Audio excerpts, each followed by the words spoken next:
السلام علیکم دوستو، ویڈیو میں آگے بڑھنے سے پہلے چینل کو سبسکرائب کر لیجئے اور ساتھ موجود بیل آئیکن کو بھی دبا لیجئے تاکہ آنے والی تمام ویڈیوز بر وقت آپ تک پہنچتی رہیں۔ اپنی چوپڑی چوپڑی باتوں سے زنانی کی مت ماری، موج میلہ کیا، پھر اڑ گئے کسی اور جگہ عاشقی کا ڈنگ مارنے کے لیے۔ سارے ایک جیسے نہیں ہوتے، میں نے عجیب سی کیفیت سے کہا۔ سارے یہی کہتے ہیں، وہ ترکی بترکی بولا۔ اس کے ساتھ ہی اس نے ایک نیا سگریٹ سلگایا۔ اچھا بتا، کہاں ملاقات ہو سکتی ہے تیری ہمشیرہ صاحبہ سے؟ اوئے بتا دے، فیکا لوفر انداز میں بولا۔ اگر تم شادی شدہ سے پیار کی پینگیں ڈال سکتے ہو تو ہم غیر شادی شدہ سے کیوں نہیں ڈال سکتے؟ کوئی زیادتی نہیں کریں گے اس کے ساتھ، بس اکھ مٹکا لڑائیں گے یا پھر تھوڑی سی دل پشوری۔ خیر یہ بات تو نہ کر فیکے، بارے نے کہا۔ جب دل پشوری ہوتی ہے تو تھوڑی سی نہیں ہوتی۔ اس لفنگٹر کو ہی دیکھ لے، اس نے کوئی بیگم کو معاف تھوڑی کیا ہوگا، اسے آخری پوڑی تک پہنچایا ہوگا اس نے۔ ہاں یہ بات تو آپ کی ٹھیک ہے بارہ صاحب، فیکے نے تائیدی انداز میں سر ہلایا۔ چل پھر ہو جا شروع، یہ لاتوں کا بھوت ہے، اس نے باتوں سے نہیں ماننا۔ فیکے نے ایک بار پھر بیت نما چھڑی ہاتھوں میں تولی اور موت کے فرشتے کی طرح میرے سر پر کھڑا ہو گیا۔ وہ ایک بار پھر بڑی نفرت اور بے رحمی سے مجھے مارنے لگا۔ اس مرتبہ اس نے پولیس والوں کے انداز میں میری رانوں اور پاؤں کے تلووں کو نشانہ بنایا۔ میرے درد کو سوا کرنے کے لیے بارے نے 2-3 بار مزید میرے جسم کو سگریٹ سے داغا۔ وہ ساتھ ساتھ مجھ سے میری ماں اور بہن کا اتا پتہ پوچھ رہے تھے۔ اس کے علاوہ وہ یہ جاننا چاہ رہے تھے کہ بیگم جی کے ساتھ میرا تعلق کس حد تک پہنچا ہوا ہے۔ اذیت اور برداشت کی انتہا کو چھونے کے بعد میری آنکھوں کے سامنے ایک باریک چادر سی پھیل گئی۔ میں محسوس کرنے لگا تھا کہ میرا منہ لکڑی کی طرح خشک ہے اور میری آہ و بکا میرے سینے کے اندر ہی گونج رہی ہے۔ پھر میں بے ہوش ہو گیا۔ دوبارہ ہوش آیا تو رات کا وقت تھا۔ سوراخ دار کھڑکی کے پٹ کھلے تھے۔ برآمدے میں روشن لالٹین کی روشنی کمرے کو بھی نیم روشن کر رہی تھی۔ میں ابھی تک چارپائی کے ساتھ رسیوں سے بندھا ہوا تھا۔ کئی جگہ بندشیں اتنی سخت تھیں کہ جسم کے وہ حصے سن ہو چکے تھے۔ میرا پورا جسم پھوڑے کی طرح دکھ رہا تھا۔ جہاں جہاں سگریٹ لگا وہاں اضافی درد تھا۔ اب مجھے اس بات کا بہت کم شبہ تھا کہ ان لوگوں کا تعلق چودھری عزیز اور اس کے ہم نواؤں سے ہے۔ چودھری عزیز ایک طویل عرصے سے سانپ کی طرح اپنے اندر زہر رکھے ہوئے تھا۔ اب جوں ہی اس کے ہاتھ میں اختیار آیا تھا، اس نے اپنا آپ دکھا دیا تھا۔ یہ بڑی خطرناک صورتحال تھی۔ مجھے بالکل امید نہیں تھی کہ میں اور باگو یہاں سے زندہ نکل سکیں گے۔ اچانک میں لرز گیا۔ کسی قریبی کمرے میں کوئی بڑے کربناک انداز میں چلایا۔ اس کی آواز در و دیوار میں گونجی۔ میرے کان دھوکہ نہیں کھا رہے تھے۔ یہ میرے چچا زاد باگو کے سوا اور کوئی نہیں تھا۔ تو کیا اس پر بھی تشدد ہو رہا تھا؟ کیا اس سے بھی عارفہ اور بیبے جی کے بارے میں پوچھا جا رہا تھا؟ باگو کی آہ و بکا مسلسل گونج رہی تھی۔ مجھ سے برداشت نہیں ہوا۔ میں چلانے لگا، بارے، فیکے، میری بات سنو، میں کہتا ہوں میری بات سنو۔ چند سیکنڈ بعد سوراخ دار کھڑکی کے پار فیکے کا فربا چہرہ نظر آیا۔ میں نے ہجانی انداز میں کہا، دیکھ فیکے، اگر میرے ساتھی کو کچھ ہوا نا تو میں تم لوگوں کا حشر خراب کر دوں گا، تمہارے بال بچے مار ڈالوں گا میں۔ اوئے چھری کے نیچے سال اور سلطانہ ڈاکو صاحب، اسے مار نہیں رہے، زندہ کر رہے ہیں۔ اس کے پیٹ میں گھسی ہوئی گولی نکال رہے ہیں۔ اس سے پہلے کہ میں کچھ کہتا، فیکے کا چہرہ کھڑکی سے اوجھل ہو گیا۔ میں نے باگو کی آہ و بکا پر غور کیا۔ یہ بات درست معلوم ہوئی کہ اسے مارا پیٹا نہیں جا رہا تھا۔ باگو قریباً 1 گھنٹے تک روتا چلاتا رہا۔ کبھی اس کی آواز بلند اور کبھی دھیمی ہو جاتی تھی۔ ہائے میرے ربا، اوئے میں مر گیا۔ یہ الفاظ بار بار اس کی زبان پر آتے اور میرے دل میں جیسے خنجر پیوست کر دیتے تھے۔ وہ اپنی اور اپنی بہن کی شادی کا سامان لینے کے لیے میرے ساتھ گاؤں سے نکلا تھا اور اس آفت میں پھنس گیا تھا۔ مجھے کچھ پتہ نہیں تھا کہ باگو کے پیٹ سے گولی کون نکال رہا ہے اور کس طرح نکال رہا ہے۔ اصولی طور پر اسے اسپتال کی ضرورت تھی، مگر یہ لوگ اسے اسپتال لے جانے کا خطرہ مول نہیں لے رہے تھے۔ انہیں کیا ضرورت تھی ان چکروں میں پڑنے کی؟ 1 آدھ گھنٹے کے بعد باگو کے کراہنے کی آواز پھر آنے لگی۔ آہستہ آہستہ یہ آواز بلند ہوتی گئی۔ میرے اندازے کے مطابق وہ ساری رات درد سے تڑپتا رہا۔ اس کی تڑپ نے مجھے سونے نہیں دیا۔ بس آخری پہر ذرا سی آنکھ لگی۔ صبح 9 بجے کے قریب ایک بار پھر مجھ پر تشدد کا سلسلہ شروع ہو گیا۔ دروازے پر آہٹ ہوئی۔ میں سمجھا میری مرہم پٹی کی جائے گی اور کھانے پینے کو کچھ دیا جائے گا، مگر صورتحال برعکس تھی۔ بارے نے اندر آتے ہی مجھے قہرناک نظروں سے دیکھا اور گندی زبان استعمال کرنے لگا۔ اس کی آنکھیں نشے کی وجہ سے سوجی ہوئی تھیں۔ وہ طنزیہ انداز میں بولا، ہاں جی خاور صاحب، ہم مسکینوں کی گزارش پر کچھ غور کیا آپ نے؟ میرا مطلب ہے ہمیں ان دونوں عورتوں کا پتہ ٹھکانا چاہیے جنہیں جناب نے بڑی ہوشیاری سے چھپایا ہوا ہے۔ میں نے پھر کل والی بات کہی، باندھ کر مارنا کوئی بہادری نہیں، پر تیرے جیسے ڈشکرے کو باندھ لینا تو بہادری ہے۔ اس نے بھی کل والی بات دہرائی۔ ہمارے درمیان گالیوں کا تبادلہ ہوا، جس کے بعد بارے کا غصہ عروج پر پہنچ گیا۔ اس نے اپنے بندوں کو حکم دیا۔ انہوں نے چارپائی کو کھڑا کر دیا، لیکن الٹا کھڑا کیا۔ میرا سر نیچے اور ٹانگیں اوپر ہو گئیں۔ بندشیں اتنی مضبوط تھیں کہ میں بس 2-4 انچ ہی نیچے کھسک سکا۔ اس کے بعد کل والا سلسلہ شروع ہو گیا۔ بید نما چھڑی سے مجھے نہایت بے دردی سے مارا گیا۔ میرے سوجے ہوئے زخمی پیروں کو خاص طور سے نشانہ بنایا گیا۔ بدن کے مختلف حصوں سے خون رسنے لگا۔ 2-3 بار سگریٹ بھی سلگایا گیا۔ یہ حقیقت تو غالباً ان کی سمجھ میں بھی آ گئی تھی کہ جو بات وہ جاننا چاہتے ہیں وہ میری زبان پر آ ہی نہیں سکتی۔ اس کے باوجود وہ بہیمانہ تشدد جاری رکھے ہوئے تھے۔ غلیظ زبان کا سلسلہ بھی جاری تھا۔ غالباً وہ مجھے زیادہ سے زیادہ ذہنی اور جسمانی اذیت پہنچانا چاہتے تھے۔ باقی باتوں کی ان کے نزدیک کوئی اہمیت نہیں تھی۔ وہ بڑی بے رحمی اور بے پرواہی سے میرے ساتھ چوہے بلی والا کھیل کھیل رہے تھے۔ بارے نے اپنے 38 بور ریوالور کے چیمبر میں 2 گولیاں ڈالیں اور ریوالور کی خرچی گھما گھما کر میری ٹانگ پر 3 بار فائر کیا۔ ہر بار مجھے یہی لگا کہ گولی دھماکے سے میری ران میں گھس جائے گی، لیکن خوش قسمتی سے تینوں مرتبہ گولی اور ہیمر آمنے سامنے نہیں آئے۔ ریوالور سے ٹرچ کی آواز نکل کر رہ گئی۔ میری اس ذہنی اذیت کو بارے اور فیکے نے بہت انجوائے کیا۔ تب ایک بار پھر وحشیانہ مار پیٹ کا سلسلہ شروع ہو گیا۔ 15-20 منٹ کی ناقابل بیان اذیت کے بعد میں ایک بار پھر نیم بے ہوشی محسوس کرنے لگا۔ جب میرا ذہن بتدریج تاریکی میں ڈوب رہا تھا، مکروہ صورت فیکے کی طنزیہ آواز میرے کانوں میں پڑی۔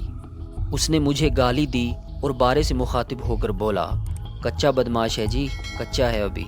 بارے کی آواز جیسے کہیں بہت دور سے میری سماعت سے ٹکرائی۔ ہاں جی کچے بدماش صاحب، والی جی کی بیوی کو بہن مانتے ہو یا نہیں؟ اس نے شاید کچھ اور بھی کہا تھا، پر میرا ذہن مکمل طور پر تاریکی میں ڈوب چکا تھا۔ اس دفعہ بے ہوشی طویل تھی۔ میں دنیا و مافیا سے بے خبر تھا، لیکن اس کیفیت میں بھی میرے ذہن میں یہ احساس موجود تھا کہ میرا گلا خشک ہے۔ میں سخت پیاس محسوس کر رہا ہوں اور میرے جسم پر دہکتے ہوئے انگارے رکھے ہیں۔ شاید اسی حالت میں کئی بار پانی کے لیے پکارا بھی تھا۔ صحن کے کسی گوشے میں کھیلتے ہوئے بچوں کی آوازیں جیسے ہزاروں میل دور سے میرے کانوں تک پہنچ رہی تھیں۔ اس کربناک کیفیت میں میں اپنے دل کے اندر یہ تھوڑا سا اطمینان بھی محسوس کر رہا تھا کہ کچھ عرصہ پہلے میں نے عارفہ اور بیبے جی کے سلسلے میں احتیاط کر کے اچھا کام کیا تھا۔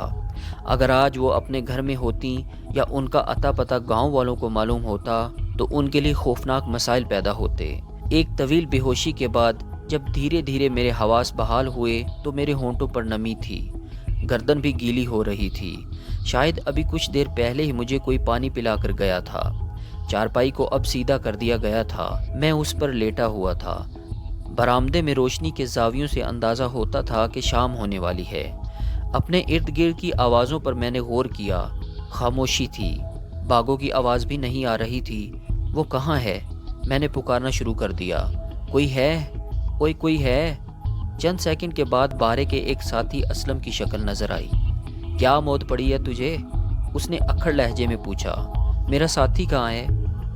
اوئے تو اس کی فکر نہ کر، وہ حرامی موج میں ہے، نرسوں سے اپنے آپ کو حدشت پھروا رہا ہے۔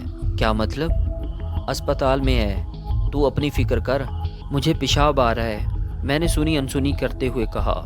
پیشاب کرنے کا بہترین وقت تو وہ تھا جب تو آزاد تھا، اس نے مذاق اڑایا۔ دیکھو میری بات سنو، مجھے واقعی پیشاب آ رہا ہے، تو تجھے گودی میں بٹھا کر پیشاب کراؤں؟ کر لے خود ہی جا کر۔ تب پہلی بار مجھے احساس ہوا کہ میں چارپائی پر لیٹا ہوا ہوں، لیکن میرے جسم کے گرد رسی کی ظالم گرفت موجود نہیں ہے۔ میں نے ایک خوشگوار حیرت کے ساتھ اپنے ہاتھ ہلائے اور پھر پاؤں کو حرکت دی۔ دایاں پاؤں ہلاتے ہوئے مجھے کھڑکھڑاہٹ سنائی دی اور ساتھ ہی یہ احساس ہوا کہ پاؤں مکمل طور پر آزاد نہیں۔ میں نے سر اونچا کر کے دیکھا، میرے پاؤں میں ایک لمبی سی زنگ آلود زنجیر موجود تھی۔ یہ کیا ہے؟ جا پیشاب کر لے۔ وہ دروازہ کھول کر دوسری طرف چلا جا، اسلم نے اشارہ کیا۔ میرا مثانہ جیسے پھٹا جا رہا تھا۔ میں چارپائی سے اٹھا تو جسم کا ہر جوڑ چٹکنے لگا۔ زنجیر موٹی ہونے کے ساتھ ساتھ کافی لمبی تھی۔ میں بآسانی کمرے کے عقبی دروازے تک جا سکتا تھا، یا شاید 4-5 فٹ آگے بھی۔ میں نے جسم کا بوجھ اپنے سوجے ہوئے پیروں پر ڈالا تو ہونٹوں سے بے ساختہ کراہیں نکل گئیں۔ اوئے مرد بن، عاشقی مشوقی سوکھا کام نہیں ہے، اسلم نے زہریلے لہجے میں کہا۔ میں زنجیر کو گھسیٹتا ہوا دروازے پر پہنچا، اسے دھکیلتا ہوا ایک بدبودار تاریک بیت الخلاء میں گھس گیا۔ یہ ایک کوٹھڑی سی تھی جس میں ایک گھڑے کا پیندا اور مٹی کا لوٹا رکھا تھا۔ میں اس کراہت انگیز تفصیل میں نہیں جانا چاہتا۔ اپنی زنجیر گھسیٹتا ہوا میں کمرے میں واپس آیا تو چارپائی پر کھانا رکھا ہوا تھا۔ بھوک کے باوجود میرا کچھ بھی کھانے کو دل نہیں چاہا، میں بس 1-2 نوالے ہی لے سکا۔ اگلے 3-4 روز میں اسی کمرے میں بند رہا۔ مجھے تو پتہ نہیں تھا کہ میرے بعد مراد پور میں کیا ہو رہا ہے۔ مجھے یہ بھی ڈر تھا کہ میرے یار دوست میری تلاش میں غلط رخ اختیار کر کے خواہ مخواہ کسی سے جھگڑا مول نہ لے لیں۔ 3-4 روز میں مجھے بس اسلم اور فیقے کی شکل ہی نظر آتی تھی، یا کسی وقت گہرے سانولے رنگ کی موٹی بھدی عورت دکھائی دیتی تھی۔ وہ مجھ سے کوئی بات نہیں کرتی تھی۔ اس نے 2 دفعہ کھانا مجھے اس طرح پہنچایا کہ روٹی کے اوپر سالن رکھ کر اسے سوراخ دار کھڑکی کے اندر گزار دیا اور کہہ دیا کہ میں پانی گھڑے سے لے لوں۔ اس کے دانت بھدے اور پیلے تھے، بولتے وقت بہت نمایاں ہو جاتے تھے۔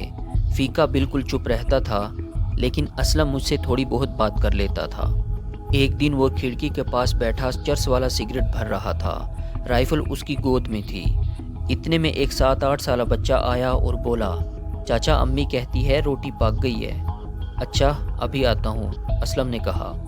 چاچے رفیق کو بھی بتا دو، وہ ڈھارے میں سویا پڑا ہے، اس کو جگا دو۔ لڑکا واپس چلا گیا۔ میں نے اسلم سے پوچھا، بارہ کہاں ہے؟ کام پر گیا ہے۔ تم تو کہتے ہو اس گھر میں مہمان ہو، پھر کام کیسا؟ اوے تو کیا مہمان کے پیروں میں مہندی لگی ہوتی ہے؟ وہ کوئی کام نہیں کر سکتا؟ اور وہ کھیتوں میں ہل چلانے تھوڑی گیا ہے، ذرا ڈسکے تک گیا ہے، آ جائے گا شام تک تیری خبر لینے۔ اتنے میں لڑکے نے پھر آواز دی۔ اسلم اٹھ کر چلا گیا۔ ابھی تک جو کچھ مجھے پتہ چلا تھا اس کے مطابق یہ گھر باغ کے مالک فاضل اور فجے نامی بندے کا تھا۔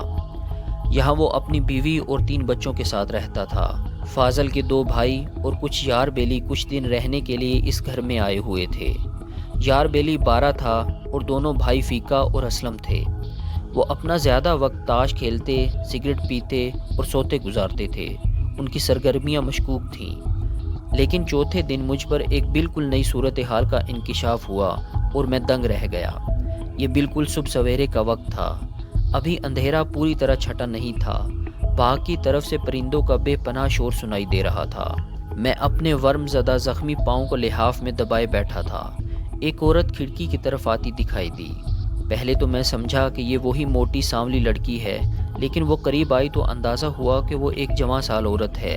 اس نے چہرہ آدھے گھونگھٹ کی اوٹ میں چھپا رکھا تھا۔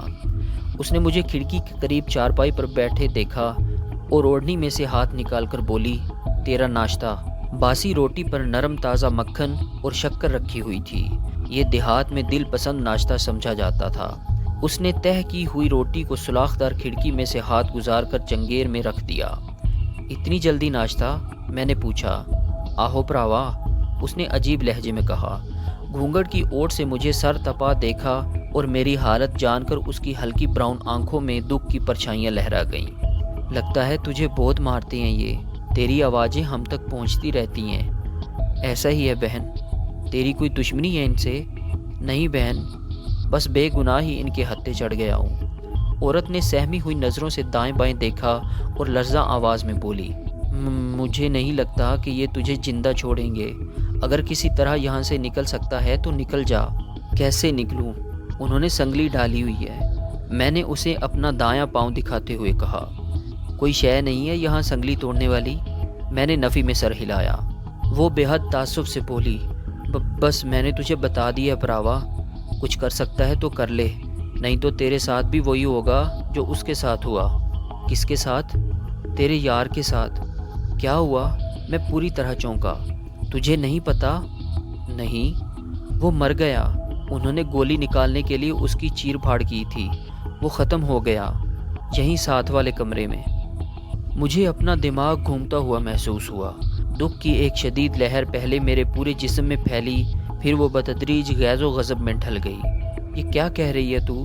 میں کر رہا، یہی ہوا ہے، انہوں نے مار دیا ہے اسے اور ٹھکانے بھی لگا دیا ہے۔ دوستو، آج تک کے لیے اتنا ہی، ملتے ہیں اگلی قسط میں، تب تک کے لیے اپنا خیال رکھیے، اللہ حافظ۔